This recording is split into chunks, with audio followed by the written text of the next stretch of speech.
So we are joined by Northern Army Commander Lieutenant General Upender Dwivedi. Sir, thank you for speaking to CNN News 18. Sir, the situation on the LC continues to be fluid for the past 2 years. We saw in 2020 there was a brawl in which we lost 20 of our Jawans, and China side also suffered casualties. So sir, what is the situation right now? How advanced we have gone towards the disengagement process, sir?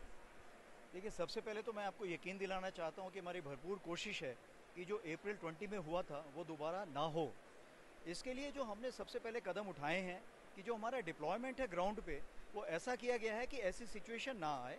दूसरा ये है कि जो हमारा surveillance equipment है वो इस प्रकार का है कि अगर कोई ऐसी बढ़ावा हो रहा है दूसरी तरफ से तो हम उसको चेक कर सकें, और जहाँ भी हमें लगता है कोई ऐसा शक लगता है कि कोई ऐसी हरकत होने वाली है तो तुरंत हम उनको हॉटलाइन में बताते हैं, जिससे कि हम उनके कमांडर से मिल सकते हैं। कभी कभी क्या होता है, लोअर लेवल पे हो सकता है उनको कोई कमांडर ऐसी कोई गलती कर बैठे, तो उस चीज़ को हमने ना होने देना है। उसके लिए हम यकीन करते हैं कि हम जल्द से जल्द उनसे बातचीत करें और इस चीज़ को सुलझाएं। इसके लिए मैंने WTC कमांडर जो वेस्टर्न थिएटर कमांडर हैं उनको भी मैसेज दिया है, उनकी तरफ से भी रीएश्योरेंस आया है कि इस तरह की सिचुएशन हम दोबारा नहीं आने देंगे। सर, घाटी में जिस तरह से जैसे LOC पर आर्मी का रोबस्ट एंटी इन्फिल्ट्रेशन ग्रिड जो है that is in place, infiltration नहीं हो रही, बट घाटी में आतंकी घटनाएं जो हैं वो हर रोज़ हो रही हैं। आज भी एक पुलिस वाले को गोली मार दी गई है। तो सर, किस तरह पे ओवरऑल सिचुएशन को देख रहे हैं सर?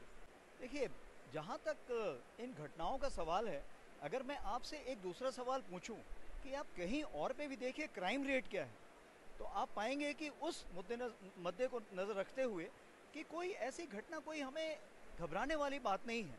होता क्या है कि कुछ लोग हैं उनको गुमराह किया जाता है, रेडिकलाइज किया जाता है, कहीं पिस्टल पकड़ा दी जाती है और बोलता कोई घटना कर दो, जिसको हम लोन वोल्फ इंसिडेंट बोलते हैं। तो ऐसे इंसिडेंट से करने का किसी प्रकार की आपको घबराने की ज़रूरत नहीं है और ये सब कंट्रोल में है। कल ही आप देखिए, आपने एक घटना के बारे में बताया, बट आपको पता है कि हमने बड़ा आतंकवादी जो काफ़ी दिनों से छुपा हुआ था उसको हमने पकड़ा। उसकी खबर से हमने 3 बड़े बड़े टेररिस्ट को किल किया। तो कहने का ये मतलब है कि हम उन पर बुरी तरह हावी हो रखे हैं। थोड़ी बहुत घटनाएं छुटपुट होती रहती हैं, वो किसी भी शहर में आप देखेंगे तो वो चलता रहता है। सर, एक आखिरी सवाल पूछूंगा। एक तो घाटी के यूथ को आप क्या मैसेज देंगे, और दूसरे जो आतंकी LC पर वेट कर रहे हैं अंदर आने के लिए, उन्हें क्या मैसेज देंगे सर? देखिए, जो सबसे पहले जो यूथ है उसको मैं ये मैसेज देना चाहूँगा कि आपके अच्छे दिन आ गए हैं, और जो मैं कहना चाहता हूँ रिकग्निशन और रिस्पेक्ट, आपको आपकी रिकग्निशन मिलेगी, आपकी इज्जत मिलेगी, आपको कश्मीरियत का जो आपका वादा है वो आपको वापस मिलेगा, आपको आपके रूट्स वापस मिलेंगे। एंड सबसे बड़ी चीज़ ये है कि भारत देश आपको हमेशा ऊंची नज़रों से देखेगा, क्योंकि आप ऐसे काबिल नागरिक बनेंगे कि लोग आपको फॉलो करना चाहेंगे।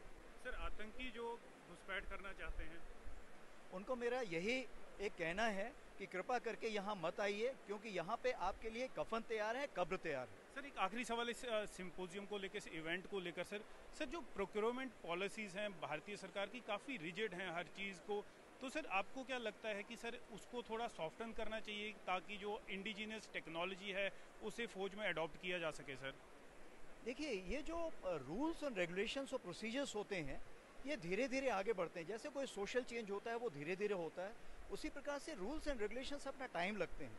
जैसे अगर आप देखिए 10 साल पहले वेंडर से बात करना एक बहुत ही मुश्किल काम था। आज देखिए हम और वेंडर आपस में घुल मिल गए हैं, और रूल्स भी जो हैं वो बहुत सहूलियत वाले बना दिए गए हैं। आर्मी कमांडर्स को काफ़ी पावर दिए गए हैं कि ज़रूरत के हिसाब से हम कोई भी चीज़ प्रोक्योर कर सकते हैं।